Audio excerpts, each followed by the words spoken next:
বন্ধুরা, আজ আমরা দেখব পাহাড়ি মিষ্টি আলু দিয়ে কীভাবে কুড়মুড়ে চিপস বানায়। প্রথমে আলুগুলোকে ভালোভাবে ধুয়ে নিতে হবে যাতে আলুর গায়ে কোনো রকম মাটি লেগে না থাকে। এখন আলুগুলোকে ছিলে এরপর স্লাইস করে নিতে হবে। স্লাইস করা আলুগুলোকে একটি পাত্রে দিয়ে সিদ্ধ করে নিতে হবে। সিদ্ধ করা হয়ে গেলে একটি পরিষ্কার কাপড় সহকারে এই আলুগুলোকে উঠিয়ে আলুগুলোকে সুন্দর করে স্ম্যাশ করে নিতে হবে। এই তো স্ম্যাশ করে নিচ্ছি। আমার ভিডিওটি ভালো লাগলে চ্যানেলটি প্লিজ সাবস্ক্রাইব করে দিবেন।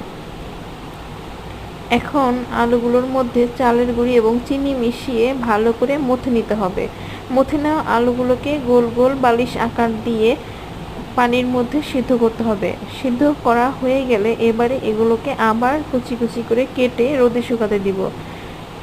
2 দিন পর এই আলুর চিপসগুলো উঠিয়ে তেলে ভেজে নিব। হয়ে গেল না মিষ্টি আলুর চিপস। ধন্যবাদ।